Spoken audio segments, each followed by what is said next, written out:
I've just released a brand new course called the 5-Minute Music Producer. The 5-Minute Music Producer gets you a new music making activity every single day for a whole year. You can join month by month or sign up for the whole year at once. If you've ever struggled with coming up with ideas, writer's block, remembering your ideas when it's time to make music, having inspiration, or just having clear workflows for making music, then this is the course for you. Each day you'll get a new activity that will help you write more music, make better lyrics, develop solid workflows, learn techniques for generating ideas, and giving you a process that you can rely on. Professional music producers can't wait for inspiration to strike when it's time to make music. They have to get to work all the time, so they have routines and workflows that they count on. This course will help you build those routines and workflows that will make sure that your inspiration is always at hand and you can make more music all the time.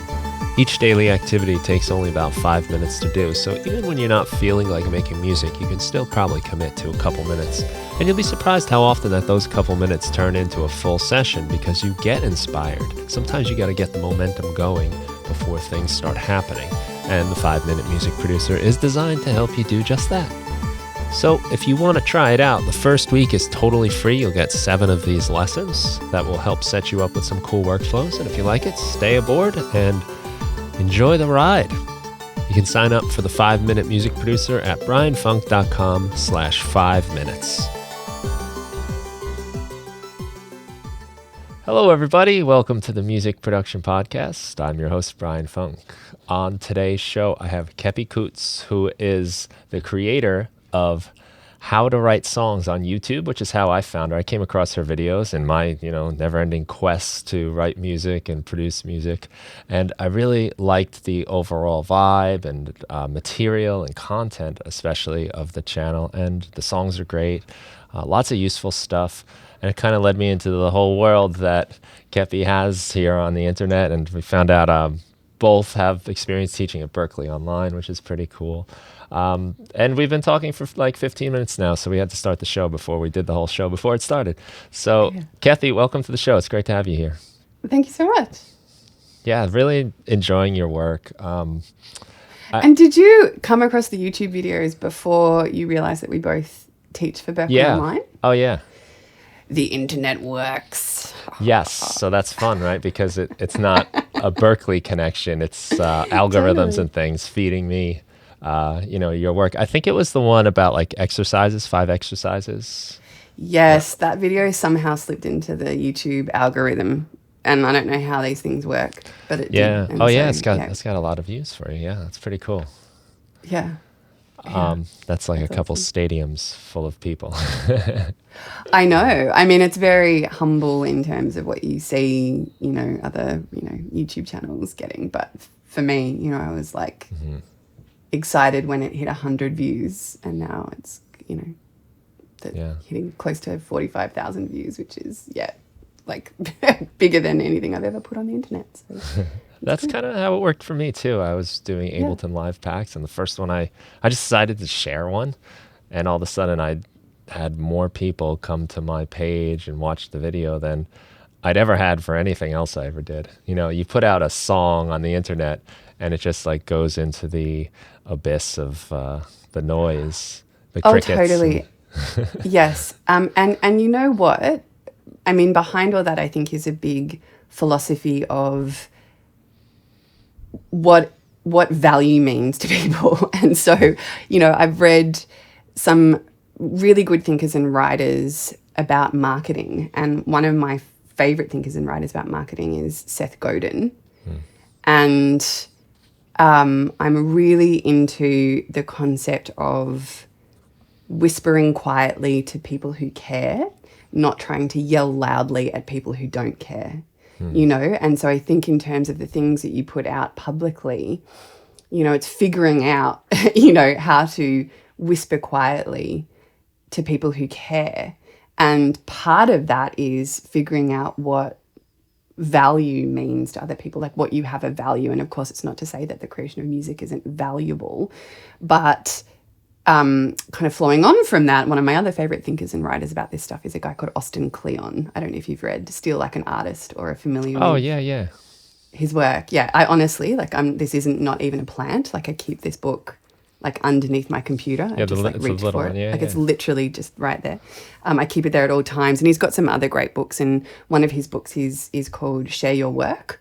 And so much of what he talks about is, people are, interested in what you create, but we're really in an age where people are also interested in how you've created something, and that is a different level of value to someone. That, a song itself is valuable, but so is songwriting, and for people who don't even write songs, or people who do write songs, that there's something really valuable. And I think that that's a new thing in the last 10 or 15 years, certainly with the proliferation of digital technologies and YouTube and sharing platforms that allow, I really think it's shifted the culture of what is valuable, to people and what people are interested in. And I think particularly for musicians and artists, before 10 and 15 years ago, I think there was a real cultural idea, a stale one,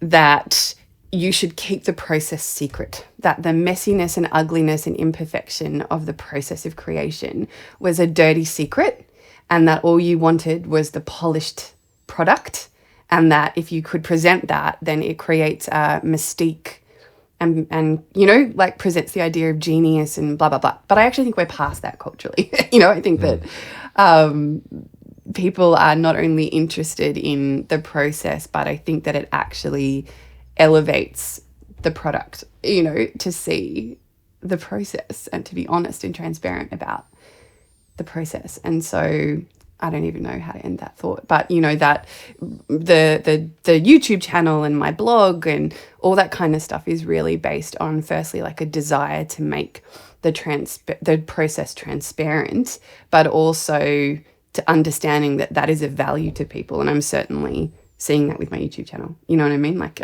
I see it as a consumer. Like I hunger for hearing people talk about how they made something, like I'm an avid reader of fiction.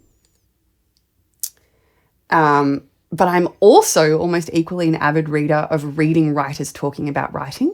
Like I love reading writers and hearing writers talk about the process.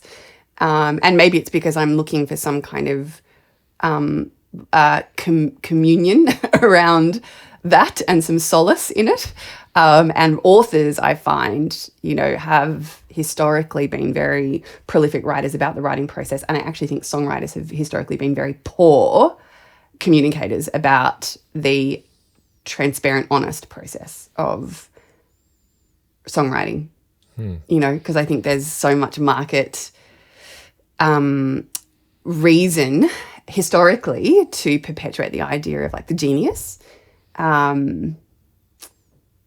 But again, I think we're kind of over that, or we're almost. Songwriting still to me feels like this last bastion of like the mystique of the genius. And as a songwriting teacher, like the first question anyone asks me when I reveal that I professionally teach people how to write songs is like, can you really teach someone to write a song? And sometimes that question comes with like a clear undertone of, you can't teach someone to, how is it possible?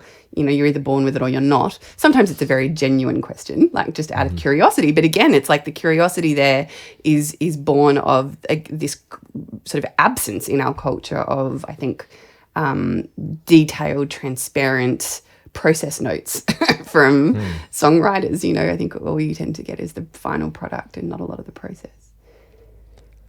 Yeah, and that's funny because it's kind of part of what got me to share my work too, is I was on YouTube figuring out how to use computer software to make music and all of this. And it was like really exciting. Like, oh my God, like there's people showing you how to do it. I don't have to just read the manual. And then I'm like, I'm listening to their music now. Like I'm getting into their life and I'm like connecting with them on a level. And it's almost like, I guess, in the real life, you become friends with people that you share the interest with, and you talk to them about it. And it's so exciting when you know somebody else that does that thing that you also do, and you can relate to them through the whole struggle and the process. The genius thing is, to me, like almost like not really that interesting anymore, because it's kind of like, oh, well, you got struck by lightning, lucky you. You were born with whatever and you've got the whatever it takes. But watching somebody else struggle through it and figure it out and come up with it is very interesting and fascinating. Totally. Well, I'm rereading one of my favorite books on the creative process, which is a book called Art and Fear by, what are their names? Ted Bales and, hang on, it's on my bloody iPad. Bales and Orland, David Bales and Ted Orland. Yeah. And I referenced that book in one of my videos that I made recently, which was called The 3 Things I Did This Year to Write Over 20 Songs. And I sort of was making a particular point that I've always thought about from that book in that video, but then it inspired me to go back and read the whole book. And, one of the first things I say is exactly what you said just then, which is the concept or reality of genius is 1% of 1%, and doesn't bear much resemblance or familiarity to 99.99% of us, who are slogging through and, taking whatever level of, natural inheritance of musical ability or whatever ability that you've got, but basically just then slogging through learning, and trying things out and trying to get better and trying to do the next thing. And that's what I'm so much more interested in. I'm exactly like you. Like, it's kind of an interesting speck of human experience, like the concept of genius. But yeah, genius does not teach me how to do anything, That's it. I'm much more interested in the slog. Yeah. Yeah. Because in reality, that's like what we all go through. And on this podcast, even, I speak to so many people and they're doing amazing things. I'm looking at your work and these songs come out like so nice and they got the catchy choruses and well constructed. And everyone I speak to, everybody still struggles and still thinks it's hard and challenging. And it's kind of comforting. Not that I wish the suffering upon anyone else, but it's nice to know, like, yeah, like this person wrote this amazing album, this beautiful song, and it wasn't easy. Sometimes you get lucky, things pop out of you, but it's only because you've been struggling, I think. Oh, totally. You've gone through the dark nights and all of that to get there. Oh, totally. It's nice. And it's also that, like, that very true cliche of, the harder that you work, the luckier you get. It's like those moments of luck happen because of, 20 years of slogging away. But even some of those songs, that I shared with you, yeah, there's a massive process that goes into those things, Yeah, it's like I was watching the Beatles documentary. Did you watch that? I was going to ask you. It's like kind of on the tip of my tongue to bring this up. Oh, yeah. Oh, my God. I'm like so excited to talk to someone about it. But they, I think I have this experience that I can't quite articulate. And I feel like there's a word in the English language that's missing to describe this experience, right? Which is, you're watching the Beatles writing certain songs that we already know, like we already know them. And so there's this kind of almost like false experience of feeling like you're watching them arrive at something that already exists. But it's not. Like, it's not that this thing already existed and they're just finding their way to it. You know what I mean? That's not what it's like. It's not that it's already there and they're just unwrapping the gift wrapping. There was nothing at the middle of the gift wrapping. All they're doing is ripping paper off and, and finally finishing. That's it. It's not that they're like arriving at the gem. All they're doing is finishing. I can't quite articulate the experience, but I guess it's the same in, one's own music is like what ends up being the product. It wasn't always there. It wasn't like a thing that you would just, I guess it's like a better analogy or metaphor is like a sculpture, right? It's like watching the Beatles documentary. It feels like watching them peeling away clay because there's a diamond on the inside and that they're just moving the clay away to reach the diamond. But that's not really how it is. It's more like you're chiseling away at the clay and then finishing. Do you know what I mean? There is no diamond. All there is at the end is a shape that you've chiseled, that you've carved away at. And finally you go, that's enough. or, you've hacked away some piece of clay and gone, whoops, didn't mean to do that. Looks terrible now. Like, how do I graft this thing back on? Like you're shoving it back on and, so all that like, oops stuff and like, ooh, that was the wrong direction. Okay. Or even like, I have to start this whole thing again. I've just ruined it. So like new piece of clay, but it's a completely different thing than my experience of like, watching the Beatles and feeling like they're about to hit the diamond. It's not like that. Mm. And it is nice to see that go and happen with the Beatles, because they are legendary, and their songs they have so many songs that sound like songs that no one was ever able to write. They were just already here, and they struggle, and you see them struggle. It's like they're having a hard time sometimes. The music really does like pour out of them, and it is like really impressive to just see like all, and it's a product of their work, because they were so hardworking for all those years. If you look at their day-by-day history, like every day they were doing something for so long. And that's what's happening, but they're still struggling. And there's so many like great parts. I'm not done with it yet. I'm on the third episode, and I don't want to finish it because I don't want it to be over. But I think it was Paul. Yeah, it was Paul on the Long and Winding Road. There's like a point where he's like, I just don't know what this song. Like, I don't know. I give up. And and he's playing it, and it's like basically there. The band is playing. It sounds amazing, and still like that. Like, I don't know. Yes, but that's it. It's like, but I think it's so important as like a songwriter for me to go, don't be fooled by this feeling like the diamond is right there. You just need to clean it off. There's no diamond. Do you know what I mean? Like it's just clay. He's just molding the clay and finally arriving at a shape of clay, not at a diamond, like I can't explain it. Yeah, it's interesting. But even saying, like what's beautiful about that doco, while I've got the thought in my head, even you haven't got there, but it's not a hidden history, but even the like rooftop concert at the end, what I love about it is even that as part of like the narrative of the Beatles, it's like that was their last live performance together ever. Famous rooftop concert film, blah, blah, blah. But then when you see what it actually was, they played like 3 songs, several of which they played 2 or 3 times. So they actually only played like 5 or 6 songs, and then the cops came and broke it all up. And then you hear one of them, like Paul or someone, go, was that it? Was that the concert? And then one of them go, yeah.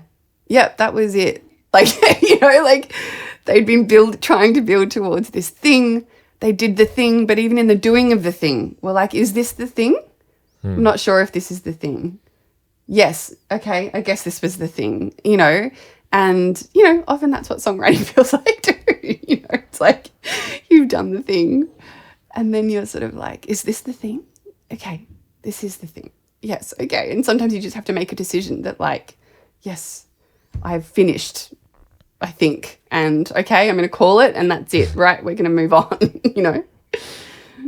Yeah. Yeah. Sometimes when I look back at some of my own songs and I hear them and I'm like, wow, this is this like whole thing now. It's this whole like story, and it has like character to me, and it has all of my memories, of course, like baked into it of doing it. But it has taken on now this like, I don't know, like solidness or something where it's this thing. It's clear what it is, because a lot of times when you're writing, you're like, what am I even writing? And Paul, I heard an interview with Paul McCartney. It was a great interview too. It was with Sean Lennon. He's talking to Sean Lennon, and he's talking about like how he now looks back on like the Beatles times more like a fan than like the guy that was actually there. And there's all that mystique to it when you look at it from the outside. And for when they really like dig in, and when we look at the footage, it's kind of like, oh, this is what they did. They just, plowed through these songs, and it was bumpy, and they doubted it the whole way through. And it becomes legendary after it happens, but it's at the time, and you hear them talking about, especially John Lennon's like, it's just a song, you know, I was just writing about what I felt that day. Yeah. But it takes on something else. It's so strange how that happens. And I wish I Yeah. could understand that as I'm doing it. But that's kind of the funny part of it. It's kind of like you are working on that clay, but it's also dark. You can't see what you're making. Yes. And then also, then you, like you said, when, you know, you finish something and then actually with a bit of distance from it, it takes on this like solid form that it didn't even feel like it had as you were like doing it and finishing it.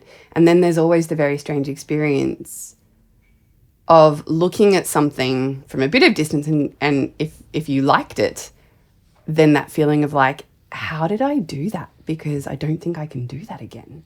You know, like, you know, there's just the insecurity of the songwriter as well. That's sort of like, yeah, I'm very impressed with what I did, but not from an ego place, from a place of like, I don't even Shock. think I could shock. Yeah, like I'm not sure I could do that again. Like I don't really know, you know, how that happened. There wasn't a step-by-step process that will lead me to the same result. You know, even if we kind of put in, you know, and I definitely have like processes, you know, like I have sort of step-by-step things that are more guaranteed or more likely than not to like lead me down a productive path creatively. But even then, you know, it's sort of always filled with like there's the insecure brain that's like, even if I do these things, I'm not quite sure what's going to happen, you know, or if it will result in anything successful, and, you know, but you just power through. That's the slog. You just do it. And, you know, my mentality and practice that is against my nature, you know, like I have a practice that is against my nature, which is the practice of like abundance, you know, is writing a lot. And I really try and preach that to all my students is, you know, it's that like Jonathan Mann is this songwriter who has written a song a day for the last like 12 years. I think he's up to like 4,000 something or other songs, you know.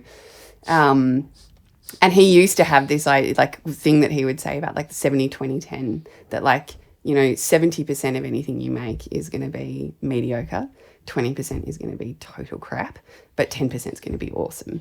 And, you know, it turns out, and I remember my like mentor at Berklee, Pat Patterson, would say this all the time. It's like, you know, how do you make that 10%, you know, bigger? Well, your 100% has to be bigger. You know what I mean? It's like the more you make, the bigger that 10% is going to represent, you know, but you also have to kind of just be cool with the idea that 70% of what you make is going to be mediocre and 20% is going to be crap. But if you're only writing 4 or 5 songs a year, you know, that 70 and 20 can start to be intimidating, you know, or you can become overly attached to the 10%. You know, you can be overly attached to the one song and, you know, write this one song and be like, this is the song that's going to do it, you know.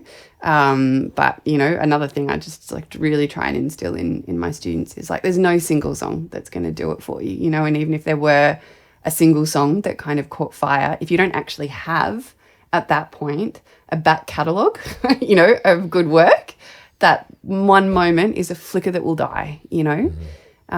Like you're in a much better position if the one song that does catch on actually is one of, you know, 40 great songs that you've written. You know, that's a much better position to be in, rather than becoming overly attached to like the first great song you've written, you know. So I'm a totally big fan agree of with abundance, that. but yeah. I always tell people and try to tell myself that quality comes from quantity. Yeah. Similar approach, I guess. I do it with the writing when I teach English, and I try to do it with music too. Just the more times you show up, the better your odds are. Yeah. But what you say about not getting like too attached, I think is really important too, because if you're only doing your 5 songs a year, they're too important. And then every decision you make about that song is like life and death. But when you're just rattling them off, you know, as fast as you can try something crazy. You can do something weird. And I think it's a lot easier to like make songs that have like characteristics and like defining elements When I only have like a couple songs, it's like, well, this song has to do it all. It's gonna have like a ballad in there. It's gonna rock out. It's gonna have like a weird, trippy, psychedelic bridge, and you want to just make it everything. But when you're really just putting song after song out there, you can have the song that's the rocker. You can have the song that only does this, and you can like make sacrifices almost. Oh, totally. And you can like write a silly song and write a sappy song and, not get, exactly. Like not every song needs to be everything. And in fact, I think what then the learning that happens is in fact songs get better when they're not trying to do or be everything. That in fact, what is a song good for? It's basically 3.5 to 4 minutes. I sort of ask this question of myself and other people a lot is like, what is a song good for? Why would you write it as a song and not as a blog post or a letter to the editor or any other form of communication? Like, what is it that a song does that nothing else, that does best, and it's brief, it's a brief thing. It's almost like a photograph. It's like the oral equivalent of a photograph, and yes, a great photograph is a moment in time that can absolutely contain narrative and contain lives, but it also raises questions because you don't have the full narrative, So it can move you emotionally, and it can show emotion and show relationship and show context, show place, time, scenery, but it's an implication of a story. It's a snapshot, and I think that a song is the same thing. And the other thing I would say about like what is a song good for is a song, like no other form of communication, allows us to feel thought, and I've witnessed this, which is, one of the songs that I sent to you from this audiobook project, all about motherhood and the sort of actually early stages of motherhood. I was on this like writer's residency a few weeks ago with the co-authors and collaborators on this project, and the woman who like runs the retreat is an older woman. She's probably in her 50s. So she's got, adult children of her own. Her own, mother like passed away relatively recently. And we sort of played one of these songs for her, a song called Baby Mine, which is all about the sort of feeling of that you have as a parent of a young child, of kind of thinking about the fact that your success in raising a child is really their ability to like leave you, to independently abandon you, essentially, which is obviously like you've done your job when they leave you. Yeah, exactly. You've done their job when they leave, and the uncertainty of what that future is going to look like, and the sort of bittersweetness of that, right? So that's what that song is about, and this woman who ran the retreat center, like I didn't know her at all, and know nothing about her. But she like listened to this song and started crying, and it was just this very powerful thing of like, reading the lyrics could not have done that. Mm-hmm. Hearing the music without the lyrics could not have done that. But the words and the music together were a moment of, pure, direct ability to feel the thoughts, really feel the emotion contained in the thoughts contained in the words, but there's an alchemy between the music and the lyrics in song that I don't think is available in any other art form. And so all of that is to say, coming back to what we were talking about, this idea of, when you actually write abundantly and put less pressure on every song to do everything, you actually start to sort of crystallize around much more narrow moments or themes or images or ideas. And in fact, often that, when done well, that's this moment of prosody in a song, which is about, when form and function kind of come together, and when you're able to express something more narrowly, the song is a beautiful format in which to direct the channel of emotion very cleanly, And so again, I think even that practice of writing enough that each song only needs to do a small thing, that small thing ends up being much more impactful, I think, than a song that's trying to do it all. Yeah, it crystallizes into a diamond. Yes, or at least a shiny lump of clay. Oh, yeah. But I know what you're saying. Like once you get that idea, then it all starts kind of coming together. It all starts happening. And when you pinpoint it, and sometimes it does really need to be small. I've been pretty interested lately in how the more specific we get about details, a lot of times the more the universal the like feeling you're unlocking, kind of like the little detail Oh, totally. is the key to like getting to that like universal theme. Yeah. If whatever it might be, we all have these like shared experiences we go through, and you would think by getting too specific you lose somebody. Oh well, it's not how it happened for me. But at the same time, it's like it's exactly what I find I connect to the most. Oh, totally. And, that's in like my songwriting classes. That's almost always the first class of any course that I teach is talking about the power of specificity. And there's so many examples of that. But, one that always comes to mind is this Amanda Palmer song called The Bed Song. And in the first verse of that song, she has this detail. She's sort of describing these two friends in a sleeping bag sharing a pillow, and then she says, and your lips are in my hair. And I just think, gosh, a lesser songwriter could have just said, and we're lying so close together, But Amanda Palmer said, your lips are in my hair. And like the specificity of that image just is completely immersive and intoxicating and shows us intimacy that cannot be. You can feel it, you feel it.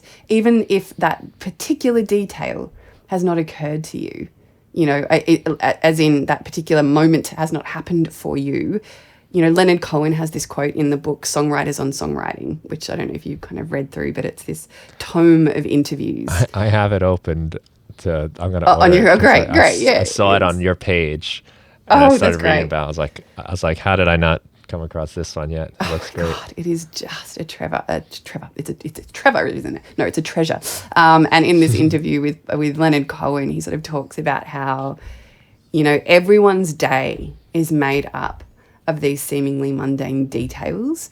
And when you conjure the details of your life, even if they're not the specific details of someone else's life, it's the act. It's almost like mirroring, it's like that neural mirroring thing. It's like I bring up my details and your day of details is conjured. Even if they're not the same details, it's the detail itself. It's the specificity itself that creates that emotional mirroring, and makes someone feel connected and feel like they're not actually just observing you talking about your life, but they feel like you are writing about them and for them, and that for me is gold. Like that's what I want in my songs, and that's what I want in songs I listen to. It's like I want both a picture into that person's world, but with enough specificity that I really feel like I'm getting a glimpse into their brain, but it's when I glimpse into their brain that I feel like I'm seen and heard, and that my details are valid and relevant, and the minutiae of my life are, are kind of worthy of just You like see yourself in their details. Even though they're not your I guess it's like it's just more proof of how we're so much more alike than we are different, and even in the way we're different, it's really all kind of similar ways. That we're all alike in our weird, like mundane idiosyncrasies, and like totally. And there's a great, I don't know if you've seen this interview with John Mayer. He did, I think it was with an Apple Music interview or something like that, but he says very similar things to what you just said. He sort of talks about this idea that he uses this image of a glass of water. He sort of says, when I try to write songs where I'm trying to fit the universe into this little glass of water, and that's what the song is, the glass of water. He's like, it never works. I can never fit it in. But when I find that I write the song from the perspective of the glass of water, it's like I'm not trying to write the universe. I'm just trying to write about the glass of water. It turns out when I look at it a week later that the universe is in there already, But it's like if you're trying to do too much, it never quite fits into a song. But if you start with the specific and enter a song through that really specific lens, it contains the meaning and the specificity. And I just made a blog post actually yesterday or the day before that was kind of connecting some of these ideas from different writers who I read, and one of my favourite American writers is a guy called George Saunders. He's just an amazing American author. And he was talking about, gosh, I can't even remember, but the thing that I do remember, I just wrote it, but the thing that I remember is connecting it to this concept that Paul Simon was writing about in the same book, Songwriters on Songwriting. In that interview, Paul Simon was talking about this idea that, you know, he often does not write from the position of meaning, like he's not trying to convey a specific meaning, but that instead he writes thinking about direction, you know, and the idea that, you know, you connect two ideas together and it starts to move, and then you connect a third idea to it and now it has direction, you know, and that in fact, when a story or an idea simply has direction, meaning will emerge from it. You know, meaning attaches itself to direction. You don't need to mean anything for the meaning to happen, you know, and I think that there's some similarity to this idea of entering a song through the specific, you know, your specific experience, that you don't need to start out by saying, I am going to write a song about love. Do you know what I mean? That in fact, instead of starting out going, like, I'm going to write a song about love, or I'm going to write a song about ambition, or I'm going to write a song about nostalgia. You know, that can be a totally great way to start if you can then very quickly attach that idea to something specific and narrow. But in fact, you don't even need to start there. You can just start by saying, you know, what have I got on my desk? I've got a paperclip. You can start with paperclip. You know, there's this very famous Billy Collins poem called The Lanyard. And it's a beautiful poem, and I hope if you've got little show notes to link, there's a great video of him reading out The Lanyard, and it's very funny. And he talks about the writing of this poem in which he opened the dictionary to the letter L and just saw the word lanyard, you know, and started writing. And it turned, you know, from this position of a lanyard, took him to a memory from childhood at some childhood camp of like making these lanyards. And it's this very funny poem of him like trying to gift his mother this like shitty lanyard that he made at summer camp, believing that the effort he'd put into this lanyard made him even with her for all the years of effort and love and care and sacrifice and, you know, like bodily devastation that she went through to like create him and give him life and support him, that this shitty lanyard was, you know, his you know, equal payback to her. And it's just this incredibly funny, poignant, beautiful exploration of like childhood and parenthood and family, and it all started from a lanyard. You know, it's just this great example of starting in the narrow and then seeing what it attaches to in your experience and story, and then meaning can emerge from that. You don't have to start out going, I'm going to write a song about my relationship with my mother. You know, it turns out that the more, I think the ones that touch me more are more like the lanyard rather than like heal the world, you know? Right. Yeah, Paul Simon's a great example of that too. You know, I'm thinking just of like some of the songs, you know, and like America comes to mind, where they're riding the Greyhound.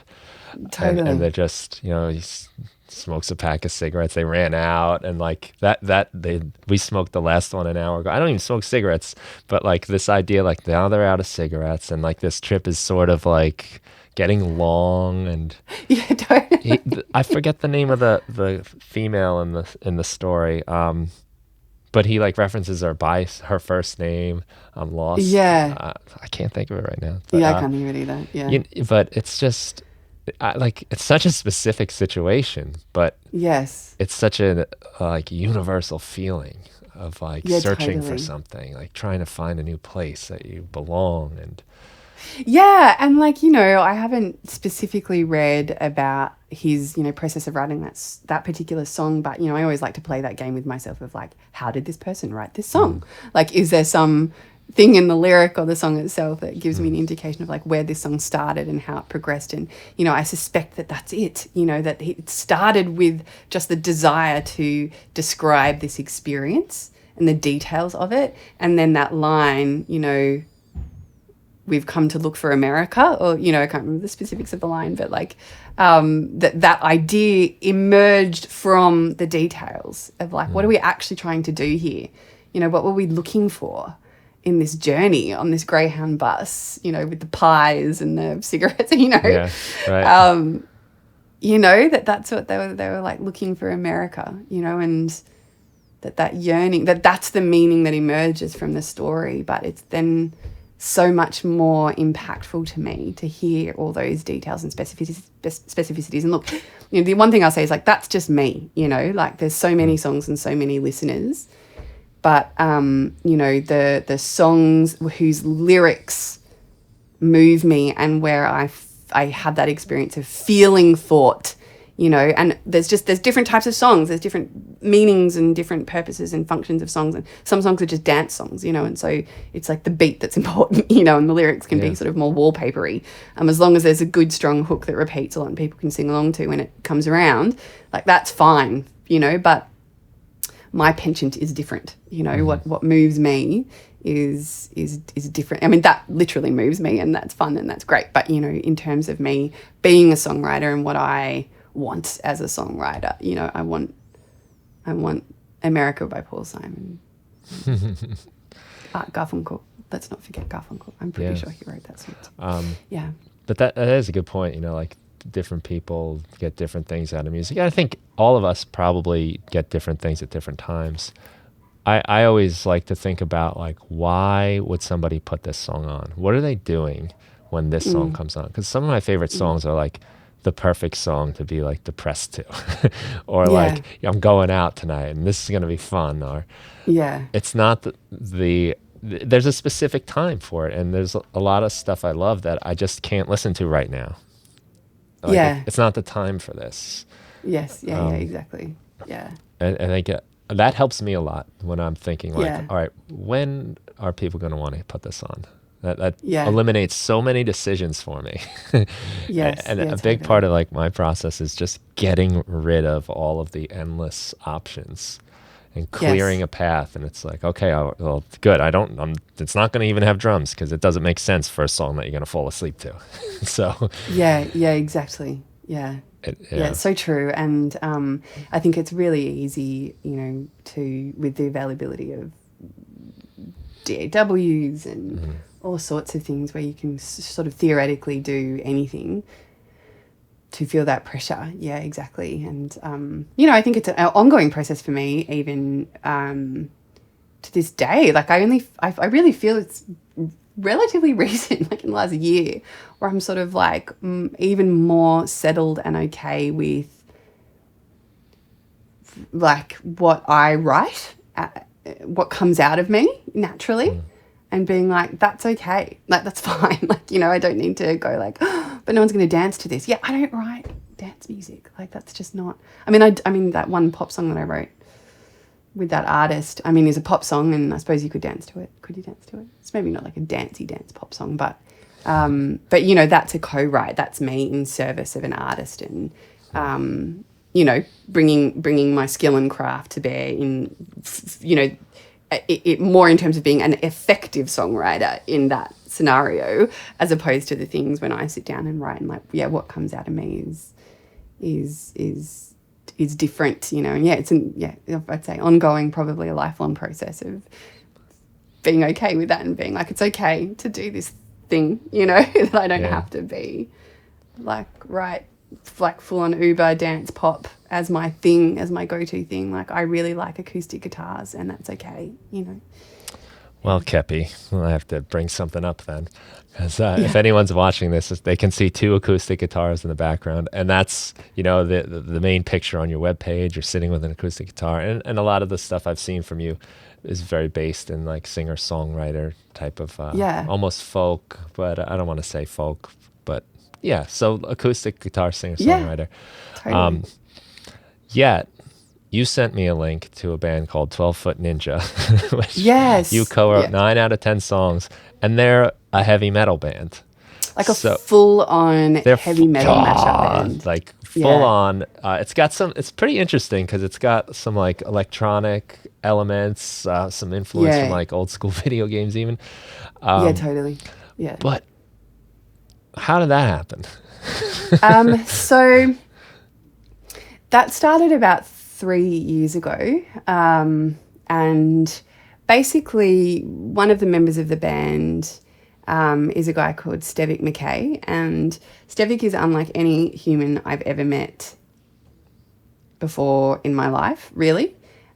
He is someone who is sort of unbound by convention, in the sense that he does not just do something because that's the way other people do it.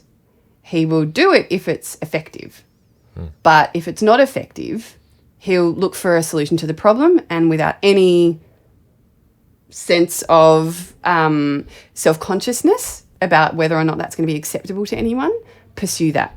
And so they got to a point with their band where he was essentially like, we've reached a certain level of success and I want to go to another level. Like, and he, in assessing what was holding their band back, thought, and I'm only saying what he said to me, so I'm just, as reframing it according to all the filters of my memory, but I'm not saying anything he didn't say to me directly. So he was like, the actual songwriting in terms of the lyrics, really, I think, are the thing that is holding our songs back from not just being kind of niche to a certain sort of heavy metal fan, but also kind of then transcending and actually just like being good songs, and having lyrical content that people can really connect to. And, he just, again, in terms of just solving a problem, was like, well, if we can't just keep doing what we've been doing, because then we're just going to be recreating the same thing. So maybe we need to bring someone else in. So my teacher and mentor at Berklee, I had several, but one of the main ones was Pat Patterson. So Pat Patterson has written one of the world's best-selling books on lyric writing called Writing Better Lyrics. And he was my teacher and mentor and colleague and then friend at Berklee. And he comes to Australia frequently, or at least used to, and at least once a year. His wife is Australian, so they sort of come here and he runs different workshops and stuff. So Stevic had been teaching at a university in Melbourne called Collarts, and Pat Patterson came there a few years ago, and Stevic saw Pat kind of rework students' lyrics and songs on the fly, and sort of had this lightning bolt moment of being like, oh, holy shit, like that guy, like there's really things that you can do to, taking a draft lyric, there's certain things that you can do to really make it better. It's like you're not a slave to the first thing that comes out. There's really method and principles and ideas and concepts behind good lyric writing, and if you know them, you can take an idea and make it better than it was. And so he actually reached out to Pat, but Pat's a dude in his 70s or 80s, so Stevic, and again, just as an example of how unbound by convention Stevic is, he pitched to Pat, a man in his 70s, will you help us write this album? And Pat was like, I basically don't have time, and I'm got other things to do, but Keppie lives in Australia and you should get in touch with Keppie. So that's exactly what happened. Stevic got in touch with me, and we started chatting and got along really well, and he basically said, will you help us write this album? And I said, definitely. Was that Heavy scary metal. For you? Because I imagine no, it's it actually wasn't. Your... The way that I sort of did it, and do with everyone, is kind of look, let's just work on one song together, and if it works, we can keep going. If it doesn't, we shake hands, say howdy do, and high five, and that's it. But it's like anything. It's it's got to work for both people. And so he sent me one of their songs, and I kind of reworked it a bit and sent it back, and he was like, "This is gold. Let's keep going," basically. And I too was like, this is a song. This is not screaming into a microphone. They're really good songwriters. And Kin, the vocalist, you know, he'll do a little bit of screamy stuff, but for the most part he sings. He's a beautiful singer, and the songs are extremely melodic, at least on this album, some of them. So, you know, the first song we worked on was a real song, you know, and like the kind of song you could play on an acoustic guitar and sing at a coffee house, you know. It's like really beautiful songwriting. So to me it was no different to, you know, and I always say with people I work with or other artists I work with, it's like, as long as we can work together, as long as you care about the lyrics. Like, that's all. Do you know what I mean? Like, there's no point bringing me in if you think that lyrics are just wallpaper and you just want to get anything that just fits the melody sort of thing. But if we're coming at it from the perspective that lyrics matter and the lyrics count, no worries. Doesn't matter what genre we're writing in. It's the same principles apply. You know, they're kind of universal principles that are not limited by genre, you know. Yeah. So was your role mostly with the lyrics? Was it any of the musical elements? Yeah, there were definitely some melodic suggestions and ideas that I had. You know, it's like as certain lyrics come out to then be like, how would this thing sing? You know, and then I would sort of sing certain suggestions, or even after it kind of sing other little melodic ideas. And, you know, I think when you're in a band or doing something, you know, with people that, you know, you have the way you do it, it's that funny experience of like hearing someone else's idea. You're like, oh my God, that's a great idea, you know. Yeah. And I have that experience too. It's like I write things and then I hear someone else's suggestion, and it's like the mere novelty of the way someone else comes up with an idea. I'm like, I love that. I want, you know, I feel so familiar with the way that I do things or phrase things or the moods that I go to melodically. It's always very refreshing to be able to integrate someone else's idea, and I suspect that they felt the same way, you know, that hearing my turns of phrase or melodic ideas on certain lines, you know, but those were small, you know, melodic contributions here and there. Yeah, I mean, that's always a consideration when I'm writing, is how does it sing? How does it fit within like the rhythm of the song? And sometimes the way I get there is really just like blabbering.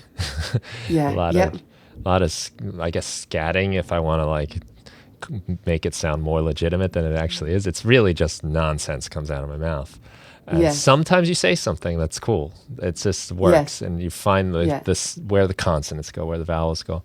I really like that because it gives me, again, constraints. It takes away some of this, I could do anything here, and now I can fit things more. Yeah.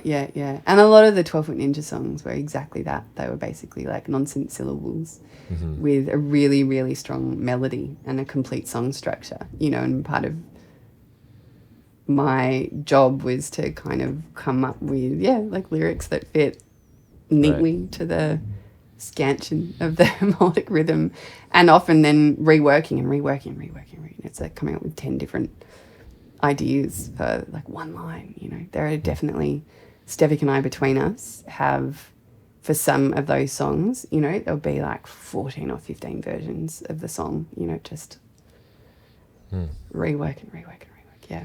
Really explored it until you find it. Yeah. Yes. Yep.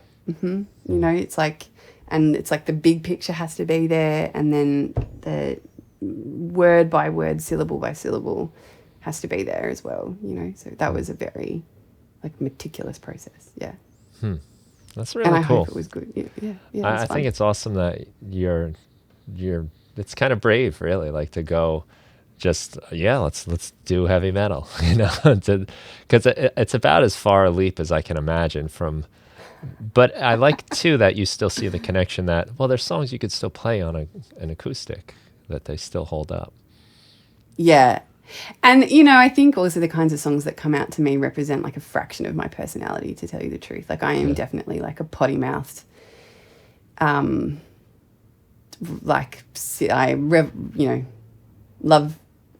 love a silly shit talk is what we call it in Australia. Love to shit talk. You know, I don't know if that has any equivalent in I think the talk American shit vernacular. In America. Talk shit. But no, talking shit I feel like in America means like putting someone down. Like, isn't that right? Like talking shit about someone is like kind of. It can putting be. Someone. No. Shit talking in Australia is nothing to do with that.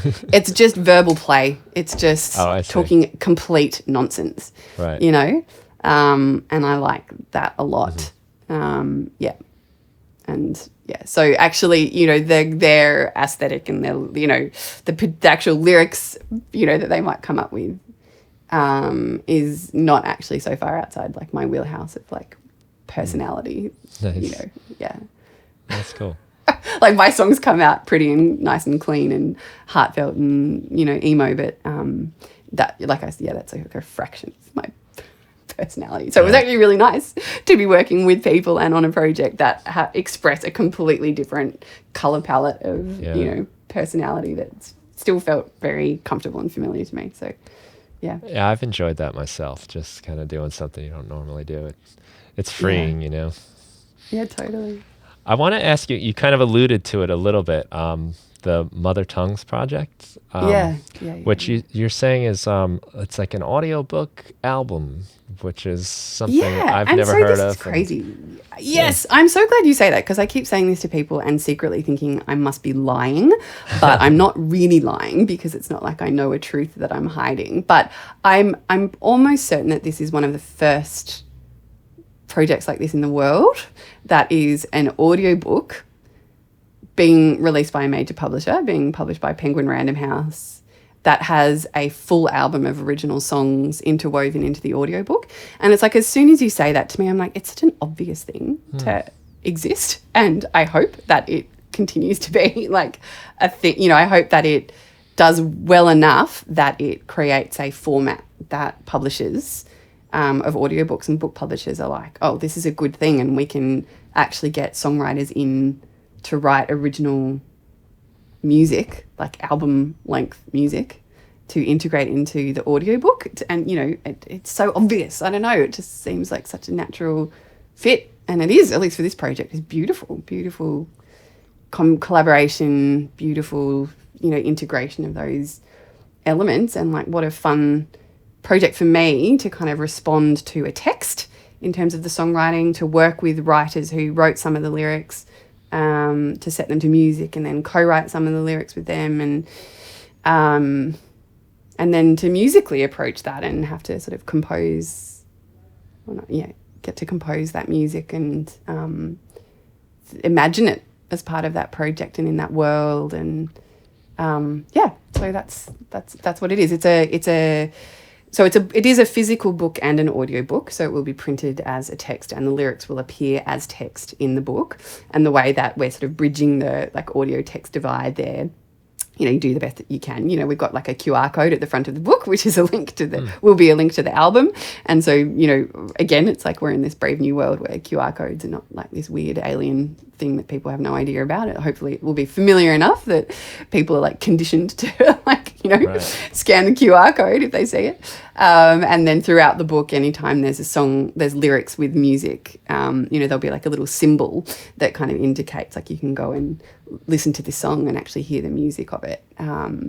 So that's, you know, hopefully some indication for the people who are reading the book of how to like access the music. But then of course the sort of, I think the real life of the songs is in the audiobook format, because they'll just be fully interwoven there. And, you know, as people are listening, they'll just arise. So, and then the album will just be obviously like streaming on platforms as well to listen to. So that's really neat, because it has like almost like three existences.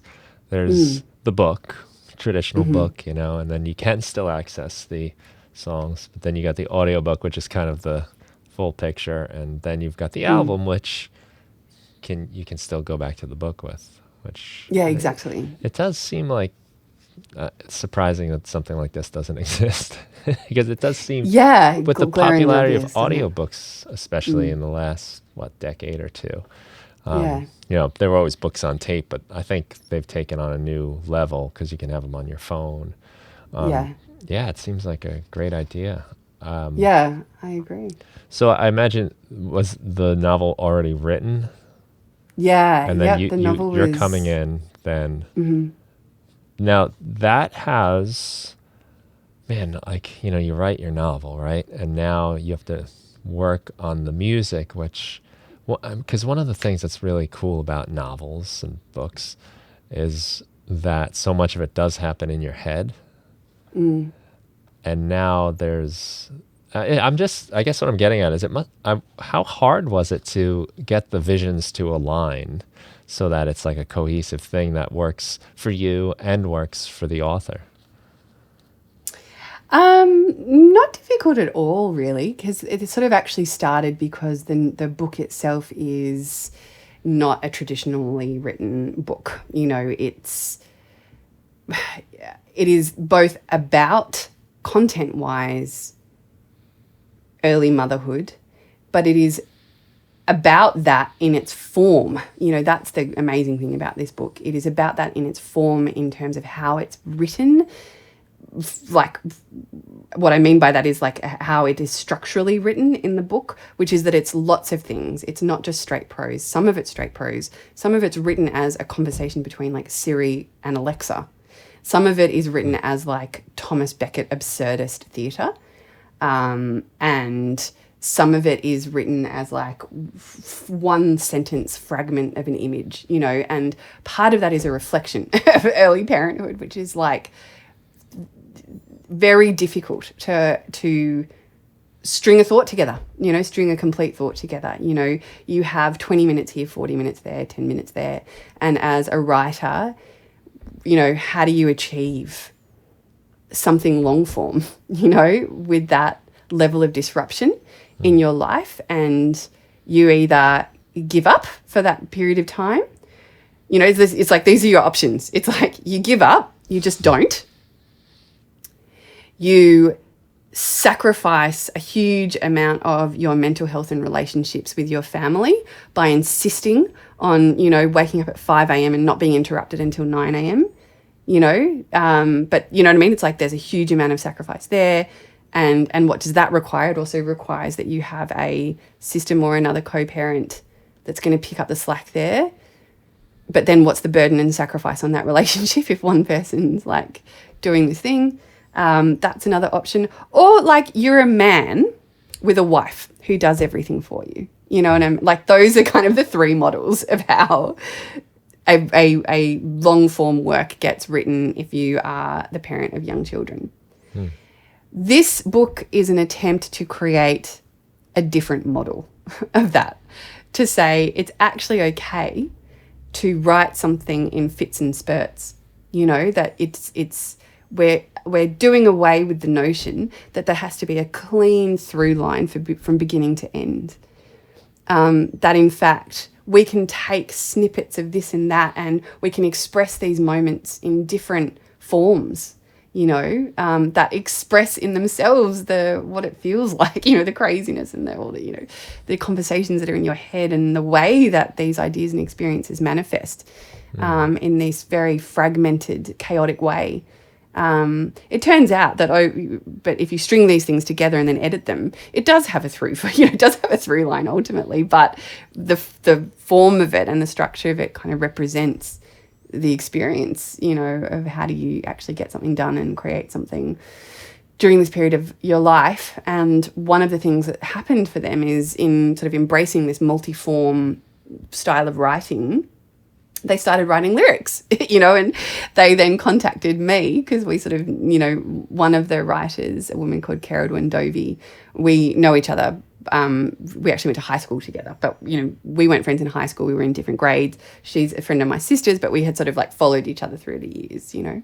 And so she knew that I was a songwriter and taught songwriting. And so they had written these lyrics and, you know, a couple of years ago got in touch with me and were like, hey, we're doing this thing and we've written some lyrics, but we really don't know what to do with them. Like, we don't even know if they're really lyrics or how we take what we've written and think of as lyrics. What do we do with them, you know? And so I initially just ran like a little lyric writing workshop with them and took what they'd written and showed them how you would take this as a draft or raw material and what would be the things you would do and the options you would have to turn them into a lyric form that could then be set to music and really sound like a song.